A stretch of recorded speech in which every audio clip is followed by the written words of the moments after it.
Olá, graça e paz, louvado seja Deus. Tudo bem com você? Tudo bem com sua família? Espero que tudo esteja bem. Estamos começando a comentar e a ler o primeiro livro de Samuel.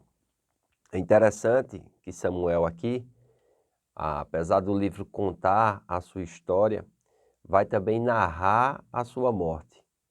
Então, é interessante que nós não temos como datar, né? Assim, a o período que o livro a gente pode até, como os teólogos fazem, né, citar. Aqui na minha Bíblia de Estudo diz, por causa da referência à cidade de Ziclag, que pertence aos reis de Judá até o dia de hoje, 1 Samuel 27:6, e por outras referências a Judá e a Israel, sabemos que 1 Samuel foi escrito depois da divisão em 931 a.C. Além disso, como não há menção à queda de Samaria, em 722 a.C., deve ser datado antes desse acontecimento. O primeiro livro de Samuel cobre um período de cerca de 140 anos, começando com o nascimento de Samuel, em cerca de 1150 a.C., e terminando com a morte de Saul, em cerca de 1010 a.C. Nós vamos ver que Samuel ele vai participar de uma parte importante da história de Israel, porque ele vai ser o juiz de transição. Como juiz, ele vai julgar o povo, mas também Samuel será um profeta muito usado por Deus, e Samuel também será sacerdote. Ou seja, Samuel é um exemplo do ofício que Cristo exerceu. Amém? Cristo, ele é profeta, Cristo, ele é juiz, porque ele vai nos julgar, e Cristo é o nosso sumo sacerdote. Então é interessante nós observarmos isso. Outra coisa também, né, é a aplicação pessoal que nós precisamos fazer quando lemos o livro de 1 Samuel. Fica claro em 1 Samuel que Deus age na história, até mesmo nas situações de maior rebeldia e pecaminosidade, podem ser usadas por ele para executar o seu plano divino. A corrupção dos filhos de Eli e sua falta de vontade de tratar com eles transformam-se no ambiente em que o pequeno Samuel é preparado para o ministério. A rejeição de Deus e a exigência de um rei por Israel, através da pessoa, tornam-se a base para o estabelecimento de uma linhagem real, terrena, que propiciará a entrada de Deus na história humana através da pessoa do Messias. Finalmente, Saul, que teve um começo tão maravilhoso, termina a sua vida em tragédia e suicídio. Tá vendo? Que não é importante somente a gente começar bem, nós precisamos terminar bem. Então, é muito importante nós permanecermos firmes, nós permanecermos constantes, sempre abundantes na obra do Senhor. Eu não quero trazer condenação para você, mas como está a sua dedicação à obra do Senhor? Como está o seu empenho? Como está o seu trabalho na igreja onde Deus lhe plantou? Na obra que você diz que está servindo. É muito importante não somente começar bem, mas continuar bem e terminar bem. Aleluia! Louvado seja Deus. Amém? Então, por causa da insanidade de Saul, Davi é trazido do curral das ovelhas para as cortes do rei.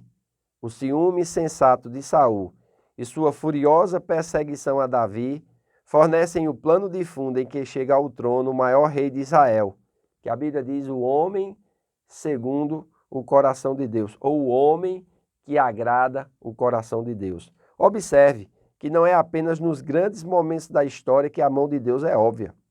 As lições seguintes também são evidentes em 1 Samuel. Deus intervém na dor e miséria de Ana para dar a ela não um filho apenas, mas 3 e 2 filhas. Está lá em Samuel capítulo 2, 1 Samuel capítulo 2, versículo 21. Embora o homem valorize a aparência externa, Deus, contudo, vê o coração. Deus olha o interior. Deus olha para as atitudes. 1 Samuel 16, 7. É assim também com aquela viúva que traz uma pequena oferta, mas Jesus, olhando para a sua situação e vendo a atitude do seu coração, disse que ela deu mais do que todos. Obediência é melhor do que sacrifício. Nós aprendemos isso em 1 Samuel capítulo 15, versículos 22 a 23.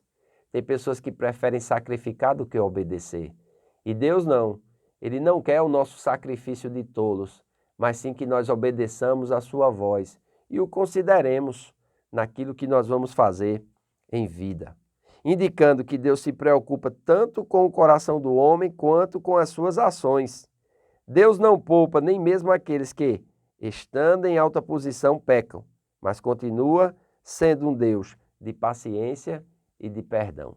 Então, que nós não venhamos a entender de forma equivocada, de forma errada, a paciência, a longanimidade e o perdão de Deus, pensando que Ele aceita, uma vida aquém da que Ele nos chama a viver. Deus não aceita uma vida aquém, é a sua longanimidade, esperando que através da sua misericórdia a gente venha a se arrepender e a gente venha a servi-lo de todo o nosso coração.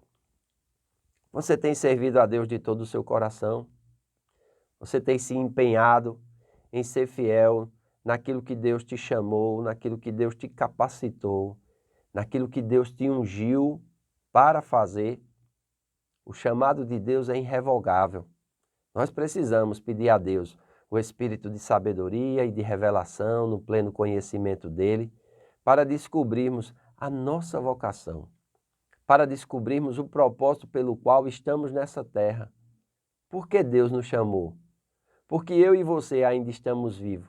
Existe um motivo só, e esse motivo é para que através da nossa vida, Deus possa operar na terra dos viventes e fazer de nós uma arma poderosa em suas mãos. Consagre-se ao Senhor. Nós vamos ver no livro de Samuel muitas coisas interessantes. E eu espero que você esteja comigo nessa jornada. Amém? Gostaria também que você convidasse outros, pessoas do seu relacionamento, para nós estarmos juntos nessa jornada. Lendo a palavra de Deus todos os dias pela manhã, eu comento um pouco a respeito da percepção que eu tenho de cada capítulo e sei que juntos nós podemos mais. Então, se você não é inscrito no canal, se inscreva.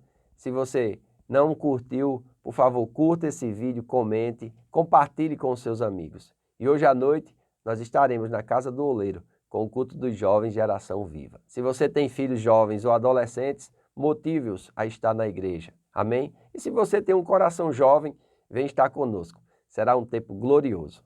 Faço votos por tua prosperidade e saúde, assim como é próspera a tua alma. Que Deus te abençoe e até amanhã.